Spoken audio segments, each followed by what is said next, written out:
We came in after the fact, and the FBI will do a good job, but they came in after the fact. Do you know if it was targeted, Mr. President? No, they don't know that yet, no. Sir, on the issue of drugs, is it accurate that you are considering an executive order to reclassify marijuana under the control? We are considering that, yeah. Are you planning? Because a lot of people want to see it, the reclassification, because it leads to tremendous amounts of research that can't be done unless you reclassify. So we are looking at that very strongly. Mr. President, Katie? Is it true that the reports that you rebuked the Israeli Prime Minister, Please?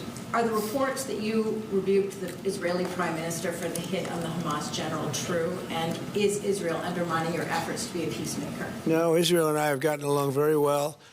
My relationship with Bibi Netanyahu has been obviously a very good one. Look, we took out Iran. We wiped out, with that plane right there, we wiped out the B-2 bomber. We wiped out the Iran nuclear threat. And because of that, we were able to make peace in the Middle East. No, we've had a very good relationship with Israel. We actually have a very good relationship with just about everybody in the Middle East. But was that a violation of the ceasefire, the strike on the Hamas general? We're going to have to see. We're looking into that. Yeah, we're looking into it. On the Syria ambush of U.S. forces, do you still have confidence in the Syrian president? I do. I mean, this had nothing to do with him. This is a part of Syria that they really don't have much control over.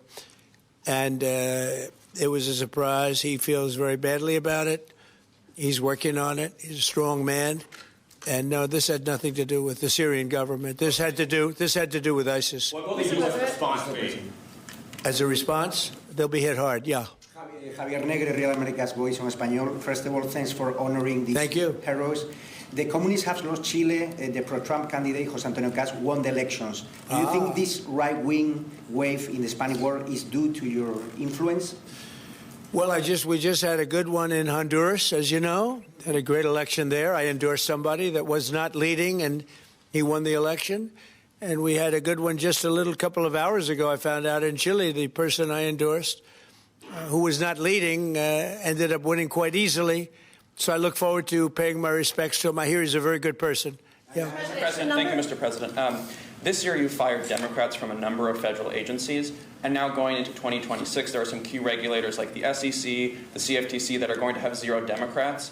Do you plan to appoint Democrats to fill those empty spots, or do you think that federal agencies shouldn't have Democrat commissioners? Well, do you think they would be appointing Republicans if it were up to them? So, we'll look at it. Look, we want to be fair, but typically they're not appointing Republicans. So you're asking me the question whether or not I'd appoint Democrats. But there are certain areas that we do look at, and there are certain areas that we do share power.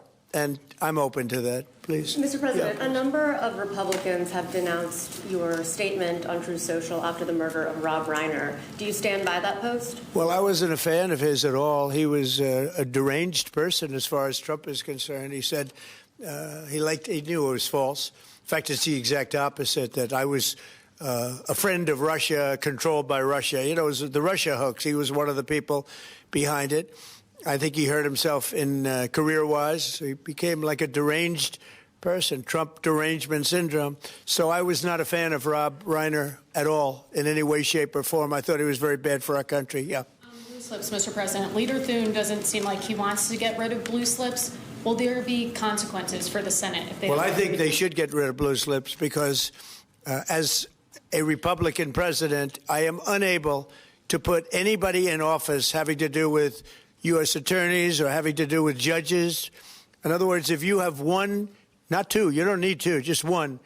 If you have one Democrat senator, where we have a lot of them, you have one Democrat senator in a state, it is not possible to appoint, because of blue slips, a judge. It's not possible to appoint a U.S. attorney. You see that happening. And I think it's a disgrace. I think blue slips are a disgrace. They've long since they should not be relevant anymore. This is a different world than it was 15, 20 years ago. That was a gentleman and gentlewoman world.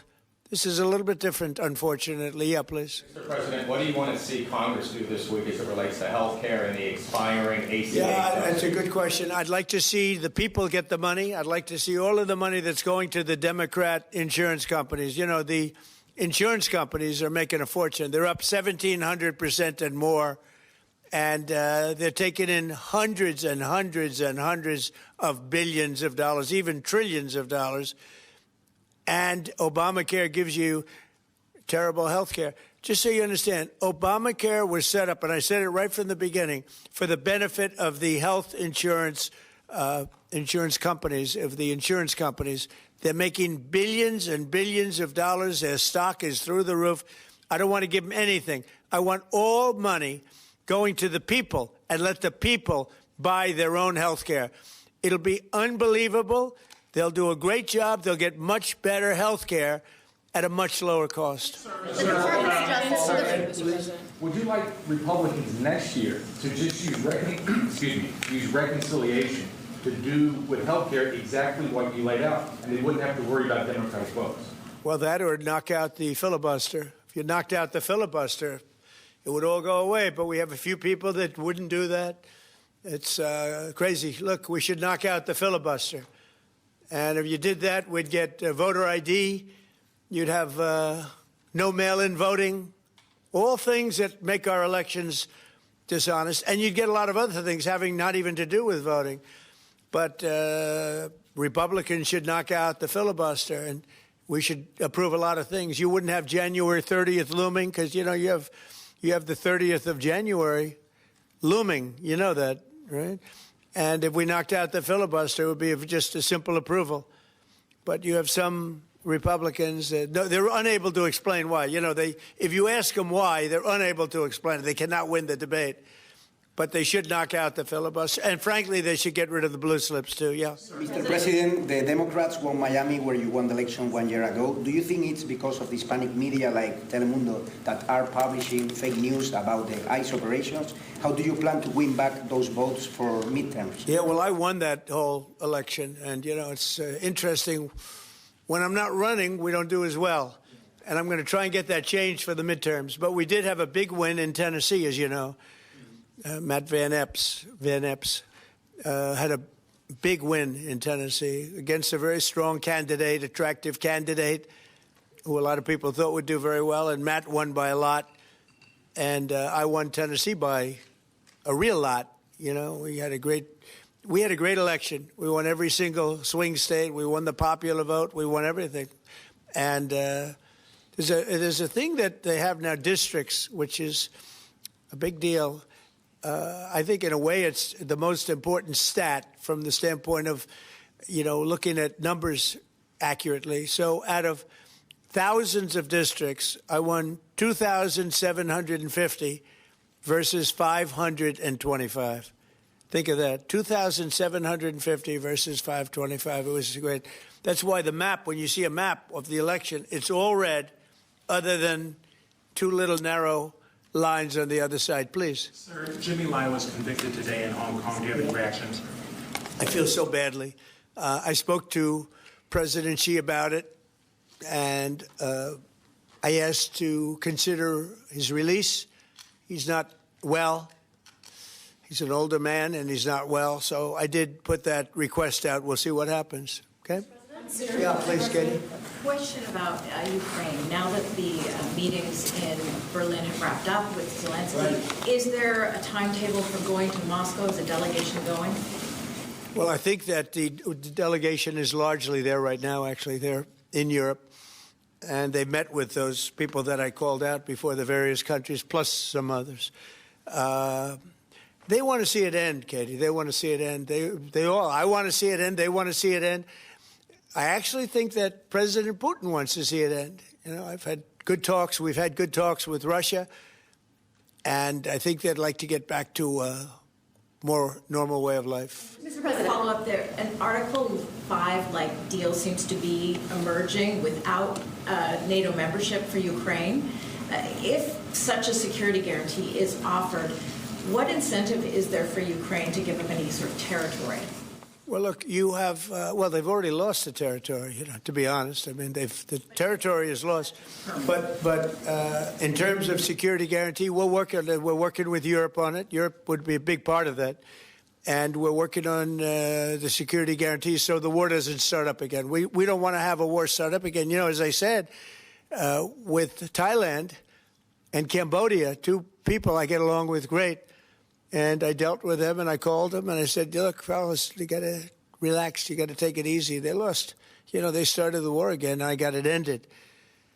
And things like that are going to happen, war. There's nothing pretty about war, nothing good, and there's nothing you can do to predict what's going to happen. But I think we've made a lot of progress with respect to Russia and Ukraine. I hope. Last month, it was close to 27,000 soldiers were killed, mostly soldiers, but 27,000 people, but mostly soldiers were killed last month in Russia versus Ukraine. Is there a time limit on security guarantees? Well, there's no time limit. The time limit is whenever we get it done. I mean, we're going to try to get it done. We're making progress. It's more difficult than anybody could have thought. I would have said that half of the wars that I got settled, some were going for over 30 years, that half of them should have been more difficult, and they actually haven't been. There's a lot of dislike between the two leaders, you know that, and so it probably makes it a little bit tough. Have you spoken directly to Putin? Have you recently spoken directly to Putin? Yeah, I have. On Syria, Mr. President, on the U.S. troops killed in Syria over the weekend, why do we have troops in Syria? Because we're trying to make sure that there's going to be and remain peace in the Middle East, and Syria is a big part of it. The new leader is a strong person, and that's what you need. This is a rough part of the world, and it's been amazing what's taken place in Syria. We got rid of Assad. We got rid of other people that were really bad people and that were in the way of peace in the Middle East. We have legitimate peace in the Middle East, first time in 3,000 years. And we have 59 countries backing it. And we'll see what happens with Hamas. We'll see what happens with Hezbollah. But regardless, I mean, we have countries that want to go in and clean that out if we want them to do it. But they said, in the case of Hamas, they said that they're going to disarm, and we're going to find out whether or not that's true. Hezbollah in Lebanon has been a problem. We'll see what happens there. But there is legitimate large-scale peace in the Middle East. And if there weren't, we wouldn't have been able to make all of those deals that we've made with the various countries. They would have never been able to do that. If, for instance, if we didn't, with that B-2 bomber right there on the desk, if we didn't, of which we just ordered a lot more of the newer version, totally stealth. They could not see it. They knew it was coming. They had no idea where it was. It was pretty amazing, actually. Every bomb hit its mark perfectly, despite CNN trying to say differently. They didn't know. They just, hoped. They hoped that we didn't, but it turned out that they did. Atomic Energy Commission confirmed it. So did Iran confirm it. They got knocked to hell. But if we didn't knock out their nuclear capability, we would have never had peace in the Middle East, because you would have had a dark cloud hanging over Saudi Arabia, Qatar, UAE, and all the other countries, and they would have never, ever been able to sign an agreement.